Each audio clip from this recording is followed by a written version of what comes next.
not my problem. Those 3 words have echoed in my head for 20 years.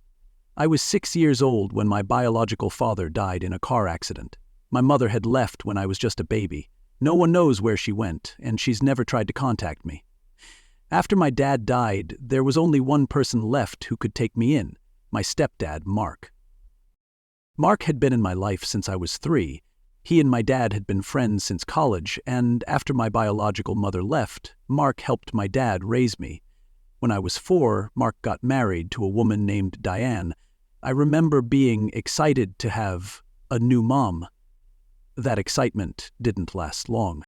Diane made it clear from the beginning that she wasn't interested in being my mother. She tolerated me because I was part of the package deal with Mark, but there was always a distance, always a coldness. Still, I was a kid, and I desperately wanted her approval. When my dad died, Mark was devastated. He and my dad had been like brothers. Without hesitation, Mark said he would take me in. I remember sitting in the social worker's office, listening to them discuss my future. The social worker suggested adoption to provide stability and legal protection. Mark agreed immediately. Then Diane spoke up. "We'll take him in, but I'm not adopting him. He has a mother somewhere. He's not my problem." The social worker tried to explain the benefits of adoption, but Diane was firm. She would allow me to live in their home, but she wouldn't legally become my mother. Mark looked torn, caught between his wife and the child of his best friend. In the end, Mark became my legal guardian but not my adoptive father. Life in their home wasn't terrible. I had food, clothes, a roof over my head. Mark tried his best to make me feel loved, but Diane maintained her distance. 2 years after I moved in, Diane gave birth to twins, Emma and Jack. The difference in how she treated them versus me was night and day. They were her children, I was her husband's responsibility. Small moments stand out in my memory. When the twins were in elementary school, there were mother-son breakfasts and mother-daughter dances. Diane attended these with Emma and Jack, of course. When I asked if she would come to mine, she said, "Those are for mothers and their children." Another time, when I called her Mom in front of her friends, she corrected me. "I'm Diane to you, remember?" As the twins grew older, she made sure they understood the distinction, too. "He's your dad's friend's son," she would say, "never your brother." I became the family secret in plain sight.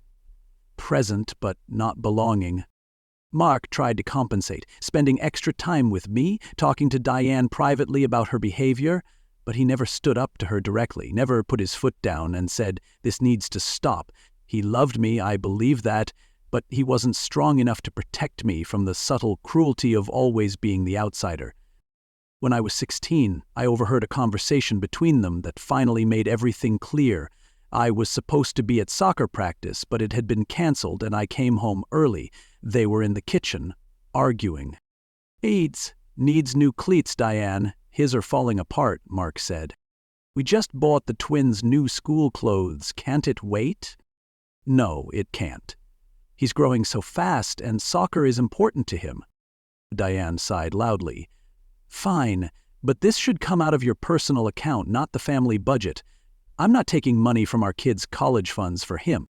He's part of this family too," Mark said, his voice tired, like they'd had this conversation 100 times before. "No, Mark, he's part of your life. I've never made any secret about how I feel. I took him in because you asked me to, but I never agreed to treat him like my own. That was the deal." I didn't stay to hear the rest. I quietly left and walked around the neighborhood for hours, processing what I'd heard. The deal was clear now. Diane would tolerate my presence, but never accept me as family. After high school, I moved across the country for college. Mark helped with tuition, but I worked multiple jobs and took out loans to minimize my dependence on him. I knew being financially tied to him meant being connected to Diane, and I wanted freedom. I kept in touch with Mark regularly. The twins and I had a cordial but distant relationship. They weren't cruel to me, but they'd grown up with their mother's perspective that I wasn't really their brother. As for Diane, Our interactions became limited to brief, formal exchanges during holidays or major events. After college, I built a good life for myself. I have a fulfilling career, close friends, and a long-term girlfriend who understands my complicated family history. I've worked through much of my childhood trauma with a therapist. I was doing well, finding peace by accepting that Diane would never be a mother to me. Then, 3 months ago, Mark called with news that changed everything. Diane was in kidney failure. Her condition was deteriorating rapidly and she needed a transplant. Mark and the twins had all been tested but weren't matches. They asked if I would get. Despite everything, I agreed to the test. Not for Diane, but for Mark, who had tried his best within the constraints of his marriage. The results came back. I was a match.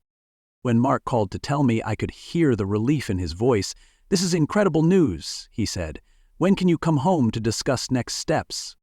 I told him I needed time to think. This wasn't a simple decision for me. The next day, Diane called me herself, something she had never done before. Her voice was weak, but her words were surprisingly warm. "I know we haven't always had the best relationship," she said, "but you have the power to save my life. I'm asking you, please, help me. I want to be there for the twins' college graduations, for their weddings, please." Not once did she mention wanting to be there for me. Not once did she acknowledge how she had treated me all those years. It was still about her, about the twins, her real family. I told her I was still thinking about it. Then the texts and calls started pouring in. First from Mark, understanding but clearly anxious. Then from the twins, initially respectful but growing increasingly desperate and angry as days passed without my commitment. "How can you even hesitate?" Emma texted. "This is our mom's life we're talking about." "You've always been jealous that she loved us more," Jack accused in a voicemail. "Is this your revenge? Letting her die when you could save her?" Their words stung, but they also crystallized my feelings. This was the first time anyone in that house had needed something from me that only I could provide. Suddenly, I mattered. Suddenly, I was important, not as a person, not as family, but as a resource. Last week, I called Mark and told him my decision. I would not be donating my kidney to Diane. The fallout was immediate and explosive. Mark was silent for a long moment before saying he was disappointed but respected that it was my body and my choice. The twins were less understanding. They've launched a campaign of guilt and shame, involving extended family members, mutual friends, even reaching out to my girlfriend. Their main argument is that family helps family, regardless of past hurts, that refusing to donate makes me no better than Diane was to me as a child, that I'm being petty and vindictive, using this situation to punish Diane for old wounds. Maybe they're right. Maybe I am being vindictive.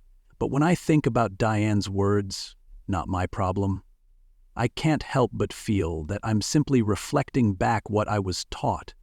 She made a choice when I was 6 years old, vulnerable and grieving, to deny me the security and belonging of full family membership. Now, I'm making a choice too. I've offered to help them find other donation options, to contribute financially to her medical care, even to help with the twins' responsibilities while they support their mother, but I won't give her my kidney. Mark called yesterday, his voice breaking. "She doesn't have much time left without a transplant," he said. "Please reconsider. Whatever she did, whatever mistakes she made, does she deserve to die for them?" That question has been haunting me. Does Diane deserve to die because she couldn't love her husband's best friend's son? Of course not. No one deserves to die for failing to love enough. But do I owe her a piece of myself? Do I owe a vital organ to someone who couldn't give me the basic security of legal adoption? Who made sure I knew every day that I was an outsider? Who even now, facing death, talks only about being there for her real children? My girlfriend supports whatever decision I make, but admits she's worried about how I'll feel if Diane dies and I could have prevented it. My therapist says this is ultimately about my autonomy and that no one has the right to demand an organ from me, regardless of circumstances. The twins have started posting about the situation on social media, not naming me but making it clear that someone who could save their mother is refusing out of childhood grudges. Family friends have reached out, some supportive, others questioning my humanity. Through all this noise, I keep coming back to those 3 words: not my problem. They shaped my childhood, defined my place in the household. Now they echo back in a terrible symmetry. So, am I the jerk for refusing to give my kidney to the woman who refused to adopt me? Am I letting bitterness cloud my judgment? Or am I finally standing up for myself after years of being the family afterthought?